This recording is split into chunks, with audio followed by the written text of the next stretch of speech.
সবাইকে নমস্কার। যতনা খুলুমখা। আমার প্রিয় ত্রিপুরাবাসী, গোটা দেশ আজ এক কঠিন পরিস্থিতির মধ্য দিয়ে করোনা যে প্রাদুর্ভাব তা মোকাবেলা করছে। রাজ্যের পজিটিভিটি রেট মার্চে ছিল 0.51, এপ্রিলে তা ছিল পজিটিভিটি রেট 2.68 और 24 মে পর্যন্ত সেটা দাঁড়িয়েছে 6.96।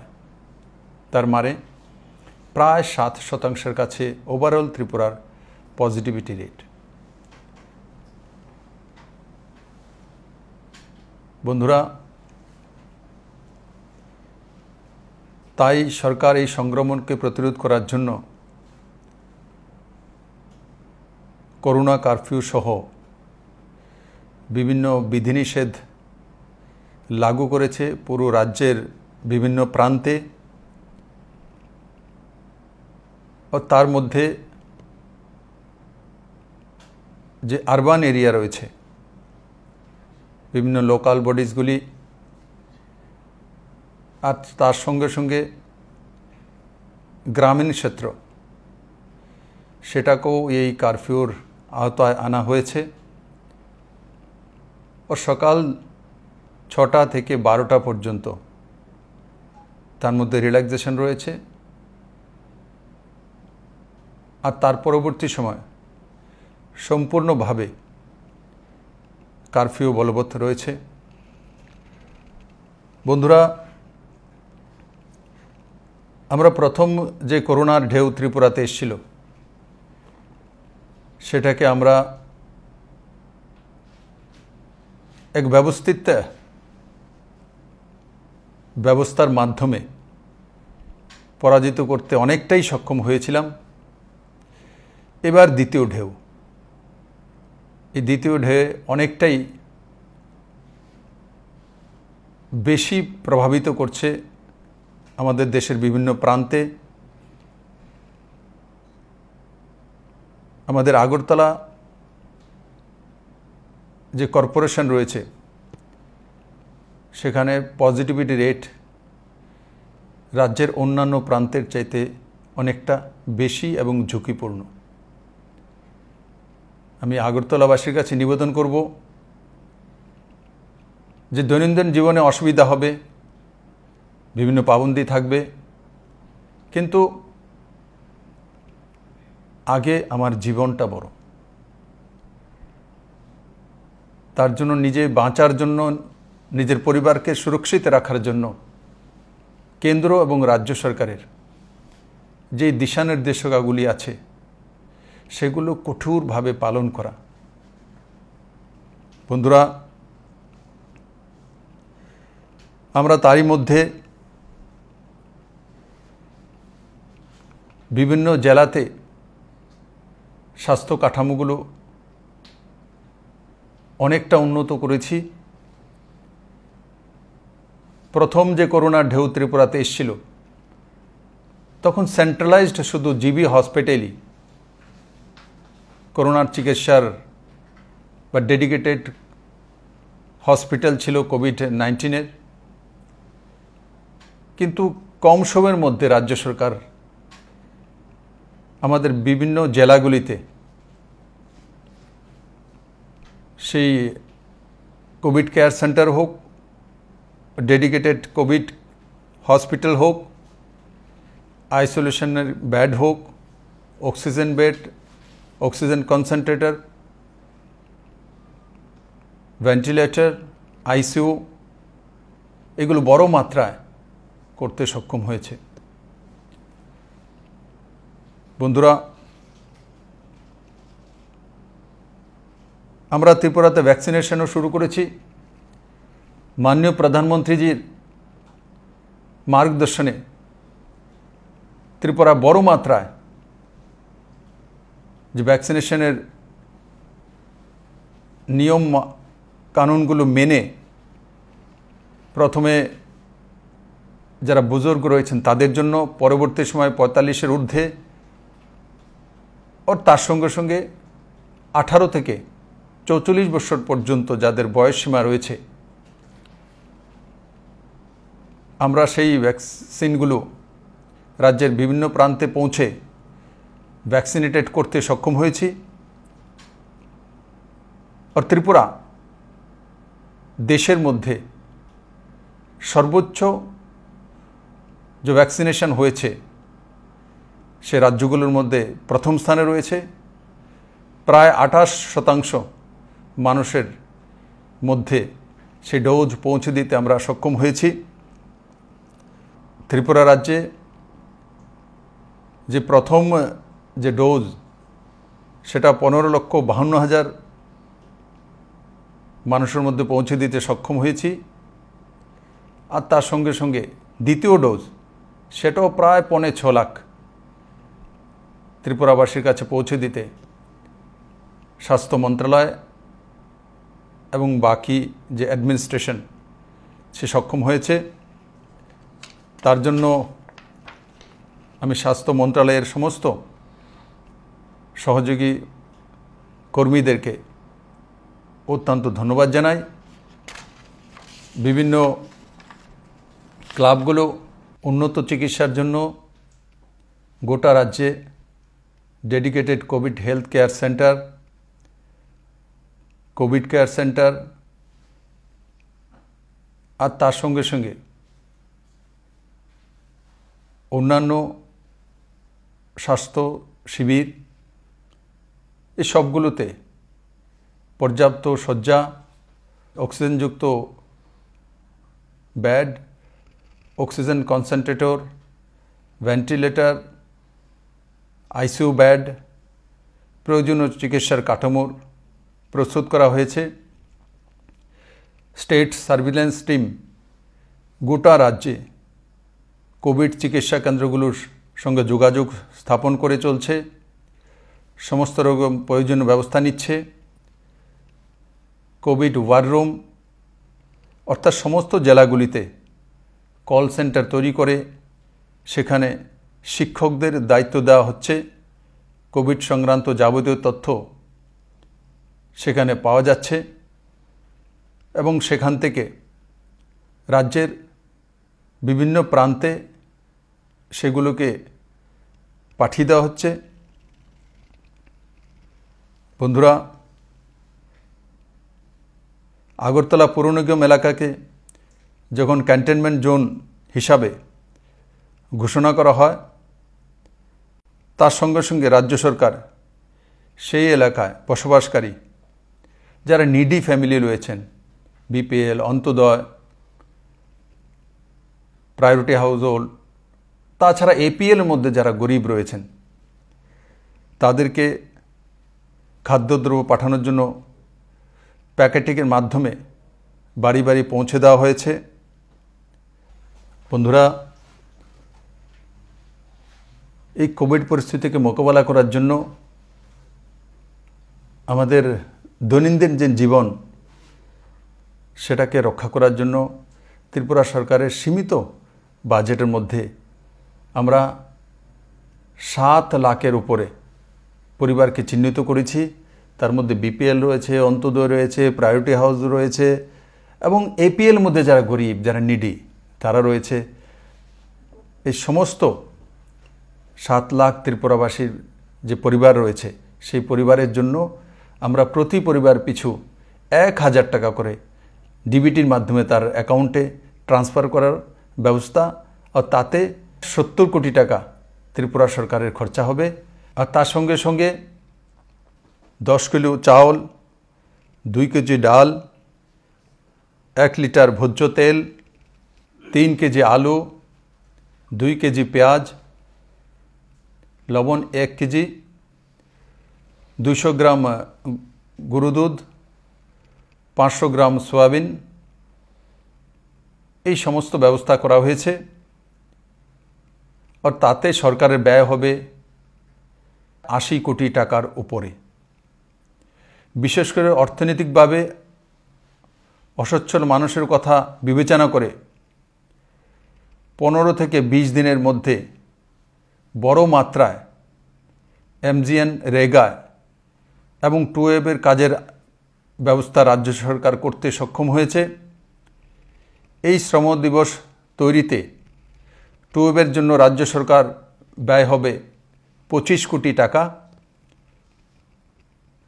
আর রেগা শ্রম দিবস তৈরিতে ব্যয় হবে 332 কোটি টাকা।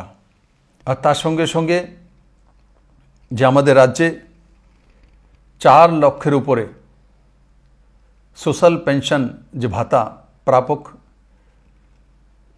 রয়েছেন তাদের 2 মাসের ভাতা মানে 2000 টাকা একযোগে তাদের অ্যাকাউন্টে পৌঁছে দেওয়ার সরকার নির্ণয় নিয়েছে। তাতে 72 কোটি টাকা রাজ্য সরকারের বাজেট থেকে যাবে। সব মিলিয়ে সরকারের ব্যয় হবে 579 কোটি টাকা। বাক্সানো হাসতে হাফাংনি বকাত্তেই কোভিড জারাও বেবাক শেখ সুবিধা মানথকথং আপনি বাগৈ বেবাগৈ 579 করোড় রাং শিবরাই সুবিধায় রেজাগৈ তঙ্গ চিনি হাফাং যতনি হামকরাই নায় যতন কামকরং তংবাইদি। বন্ধুরা, এই কোভিড পরিস্থিতিতে আমরা জানি যে আমাদের এখানে দিনমজুর রয়েছেন, রিক্সাপোলার রয়েছেন, অটো চালক রয়েছেন, বিপিএল পরিবার, এপিএলের মধ্যে গরিব পরিবার, প্রায়োরিটি হাউস হোল্ড, ওর সঙ্গে সঙ্গে যারা রেশন বাজার মালের দোকান, যারা পার্লার চালান, যাদের যে সেলুনের দোকান রয়েছে, ডেকোরেটর রয়েছে, শিল্পী বন্ধুরা রয়েছে, হকাররা রয়েছে, এ সবার জন্য চিন্তা করে একযোগে সরকার এই যে 7 লক্ষ পরিবারের যে যোজনা নিয়ে এসছে তার পেছনে একটাই কারণ যে আলাদা আলাদা করে বেড না করে একসঙ্গে 7 লক্ষ পরিবার, এই যেই নামগুলো আমি নিলাম এই সবগুলো এই 7 লক্ষ পরিবারের মধ্যে চলে আসে। তার জন্য তার অ্যাকাউন্টে 1000 টাকা করে পাঠিয়ে দেওয়া আর তার সঙ্গে সঙ্গে তার পরিবারের খাওয়ার ব্যবস্থা করা, তার প্যাকেট তার পরিবারের কাছে পৌঁছে দেওয়া। তার মধ্যে রেশনিং সিস্টেম, ভলেন্টিয়ার্স এবং ডিস্ট্রিক্টের অ্যাডমিনিস্ট্রেশন কাজ করবে। আর যে প্যাকেজটার বিষয়ে আমি বললাম যে 579 কোটি টাকা, নিশ্চিত এই সময় সেটা ত্রিপুরাবাসীর কল্যাণে সুন্দর ভূমিকা পালন করবে।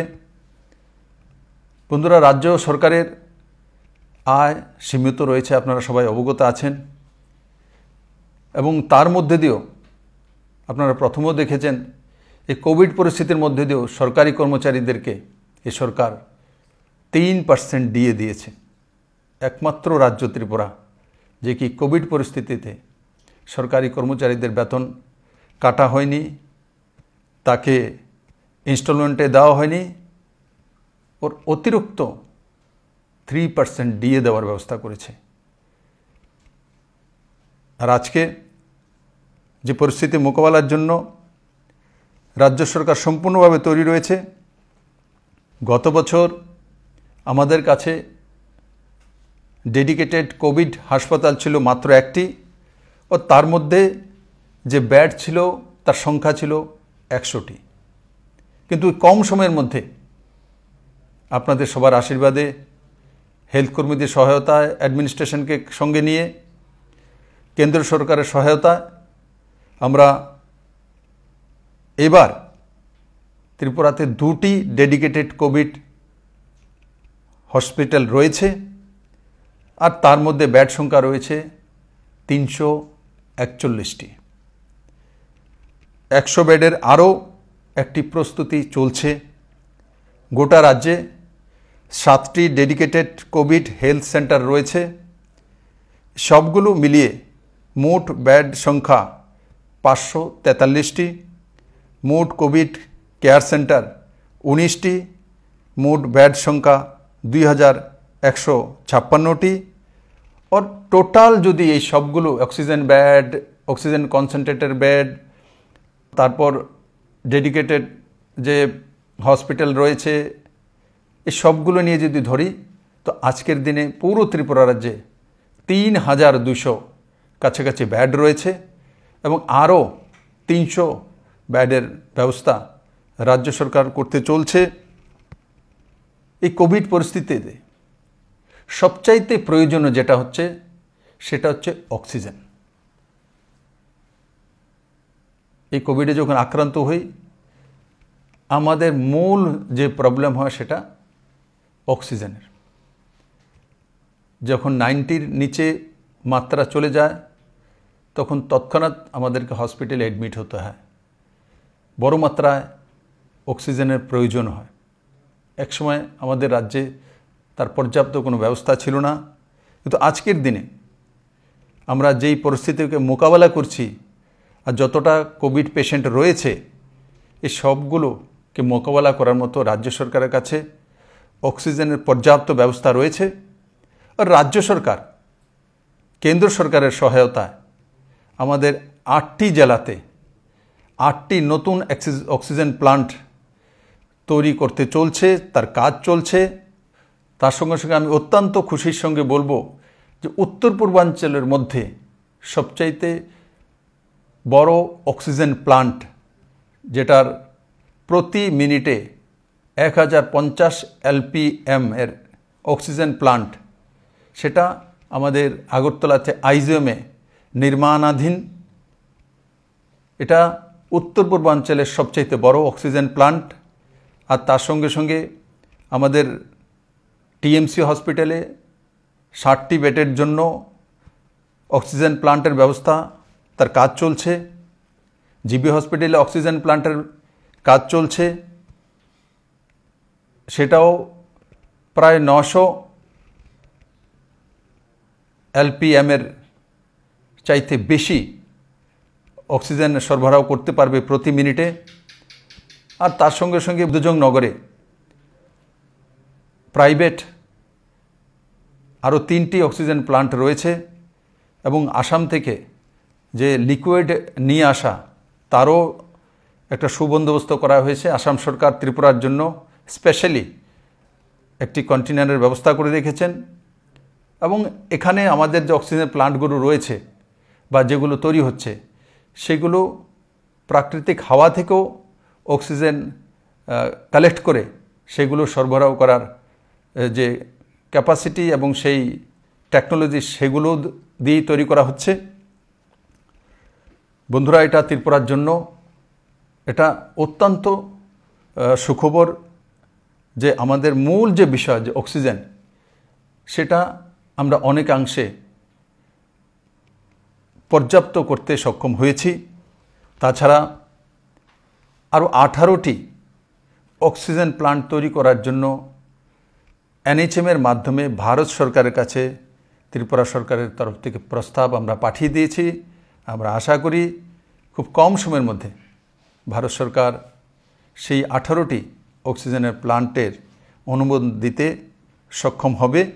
আং সুকাংনি সিমিনো এডিসি আমসায়ো বেবাগ সেব সুবিধা গেনাং কাইসা সাখামনো সং জানানি মুচুংমানি তাবুক ও ইমাং কুপুলং আং সিনাইখা এডিসি হাফাং কাইসা কয়েক বেলাইতেই 28 crore রাং সানজাকমানি চিনি হাফাং খা ফিউগৈ লোকো হামকরেং মি বাগাই 30 crore রাং ইয়াফারনানি কক চাপখা হাইখে চিনি তিপ্রাসা তাকক বুকুক সং হামারি মান বাই বাই।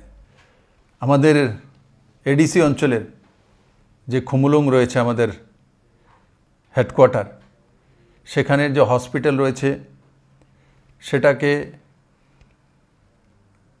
মেনটেনেন্সের জন্য এবং ইনফ্রাস্ট্রাকচারাল ডেভেলপমেন্ট করার জন্য এডিসি থেকে একটা প্রস্তাব আমরা এনেছি। সেই প্রস্তাবে 28 কোটি টাকা তার উন্নয়নের জন্য আমাদের কাছে প্রস্তাব পাঠানো হয়েছে। আমি অত্যন্ত খুশির সঙ্গে আপনাদের মাধ্যমে রাখতে চাইছি, 28 নয়, এই সরকার 30 কোটি টাকা তার জন্য বরাদ্দ করবে এবং তার সঙ্গে সঙ্গে যে অক্সিজেন প্লান্ট ত্রিপুরা সরকারের নিজস্ব বাজেট থেকে একটা সেখানে অত্যাধুনিক অক্সিজেন প্লান্টেরও ব্যবস্থা করে দেওয়া হবে, যাতে আমার ওই অঞ্চলের জনজাতি ভাই বোনেরা উপকৃত হতে পারে। বন্ধুরা, আমি কিছু ডেটা আপনাদের সামনে তুলে ধরতে চাইছি যে কোভিডের প্রথম ঢেউয়ে ত্রিপুরার হেলথ ডিপার্টমেন্টে কি ব্যবস্থা ছিল, আর আজকের দিন মে আপনাদের কাছে বা ত্রিপুরা সরকারের কাছে তার কি পরিবর্তন হয়েছে আর কতটা রয়েছে। বন্ধুরা,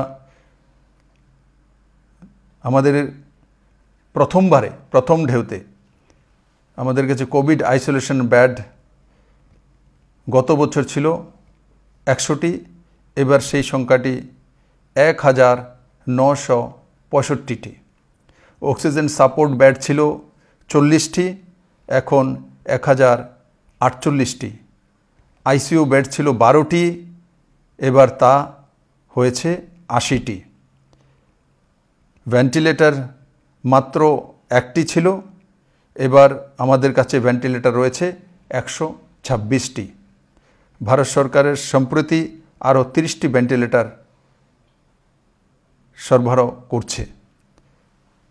বিএলএস অ্যাম্বুলেন্সের সংখ্যা, যেগুলোকে লাইফ সাপোর্ট অ্যাম্বুলেন্স বলে, এই প্রথমবার কোভিডের সময়ই ত্রিপুরাতে এসেছিল, সেখানে 50টি ছিল, এবার আরও 11টি যোগ করে সেটা 61টিতে পরিণত হয়েছে। ডোনার ফান্ড থেকে, ডোনার মিনিস্ট্রির মাধ্যমে আরও 26টি অ্যাম্বুলেন্স দেওয়ার প্রস্তাব স্বীকৃতি হয়েছে খুব কম সময়ের মধ্যে। সেগুলো ত্রিপুরাবাসীর সেবায় নিয়োজিত হবে। টাইপ ডি সিলিন্ডার গত বছর আমাদের কাছে ছিল 646টি, এবার আমাদের কাছে রয়েছে 1650টি। আর তার সঙ্গে সঙ্গে আরও 2700টি কেনার প্রক্রিয়াধীন রয়েছে। 150টি ভারত সরকার থেকে পাওয়া গেছে। টাইপ বি সিলিন্ডার আমাদের কাছে গত বছর ছিল 1054টি, এবার তা বেড়ে হয়েছে 1654টি। অক্সিজেন কনসেন্ট্রেটর আমাদের কাছে গত বছর অতি সামান্য ছিল, এবার রাজ্য সরকারের কাছে 1250টি অক্সিজেন কনসেন্ট্রেটর রয়েছে। আরও 1000 সাপ্লাই করার জন্য ভারত সরকারের কাছে প্রক্রিয়াধীন রয়েছে। তাছাড়া পিপিই কিট, মাস্ক, স্যানিটাইজার এবং অন্যান্য প্রয়োজনীয় যে সামগ্রী বড় মাত্রায় ত্রিপুরা সরকারের কাছে বিভিন্ন হাসপাতাল, প্রাথমিক স্বাস্থ্যকেন্দ্র এবং এনএচএমের কাছে রয়েছে। গত বছর পালস অক্সিমিটার আমাদের কাছে ছিল অতি সামান্য, এবার সেটা 7000-এর কাছাকাছি আমাদের কাছে রয়েছে এবং এনএচএমের মাধ্যমে আরও 1700 প্রকিউরমেন্টের প্রক্রিয়া চলছে। কোভিড পরীক্ষা করার জন্য যে আরটিপিসিআর মেশিন, সেটা মাত্র 3টি ছিল ত্রিপুরাতে জিবি হসপিটালে, এবার সে সংখ্যাটা 8টি হয়েছে। আর তার সঙ্গে সঙ্গে র্যাপিড অ্যান্টিজেন টেস্ট, তার যে মাত্রা 4,50,000 আমাদের কাছে মজুত রয়েছে। আর ভারত সরকার থেকে আরও 1.5 লাখ আনার যে প্রসেস রয়েছে। রেমডেসিভির যে ইঞ্জেকশন আর অন্যান্য যে প্রয়োজনীয় ঔষধপত্রাদি, সেগুলো ত্রিপুরা সরকারের কাছে পর্যাপ্ত রয়েছে। আমি আপনাদের কাছে নিবেদন করব, আমি আপনাদের আশীর্বাদ চাইব, আপনাদের সহযোগিতা চাইব যে আমরা সবাই মিলে এই করোনাকে নিশ্চিত পরাজিত করব। আমি জানি সরকার সমস্ত সুবিধা আপনাদেরকে এ সময় দিতে সক্ষম নয়, কারণ কি এটা প্যান্ডেমিক, সেটা ক্রাইসিস। স্বাভাবিকভাবে আমাদের যে দৈনন্দিন জীবনশৈলী তার মধ্যে তার প্রভাব থাকবে। আমরা এই কম সময়ের মধ্যে যে ত্রিপুরা সরকারে আসার পর বিভিন্ন যে গভর্নমেন্ট জব এবং বিভিন্ন ডেভেলপমেন্টের কাজগুলি শুরু করেছি, সেই স্মল স্কেল ইন্ডাস্ট্রি হোক, তার সঙ্গে সঙ্গে স্কিল ডেভেলপমেন্টের মাধ্যমে হোক, জব ক্রিয়েটারে হোক, গভর্নমেন্ট জব হোক, পুলিশের জন্য রিক্রুটমেন্ট প্রসেস হোক, টিপিএসসির এক্সাম হোক, এই সবগুলো আমরা প্রক্রিয়াধীন রেখেছি। এই কোভিডের মোকাবেলা করে খুব কম সময়ের মধ্যে আমি আমার রাজ্যের নজওয়ান ছেলেমেয়েদেরকে বিশ্বাসের সঙ্গে আপনাদের সামনে বিষয়টা রাখতে চাইছি যে আপনাদের অধিকার, আপনাদের যেটা জীবনশৈলীর জন্য প্রয়োজনীয়, সেটা কোভিড কোনো মতে আটকাতে পারবে না। যেই প্রসেসগুলো আমরা শুরু করেছি, আমরা এই খুব কম সময়ের মধ্যে কোভিডকে পরাজিত করতে আপনাদেরকে নিয়ে সক্ষম হব। আর তারপর আমাদের যে ভবিষ্যৎ জীবনের যে পরিকল্পনা যে ত্রিপুরা সরকার করে রেখেছে, সে সরকারি জব হোক আর ইন্ডাস্ট্রিয়াল ডেভেলপমেন্টের মাধ্যমে হোক, স্পেশাল ইকোনমিক জোনের মাধ্যমে হোক, মডেল ত্রিপুরার যে কল্পনা আমাদের রয়েছে সেটা আমরা ভিত্তি স্থাপন করেছি। কিন্তু কোভিড কোনো মতে আমাদেরকে আটকাতে পারবে না। এটা সাময়িক মাত্র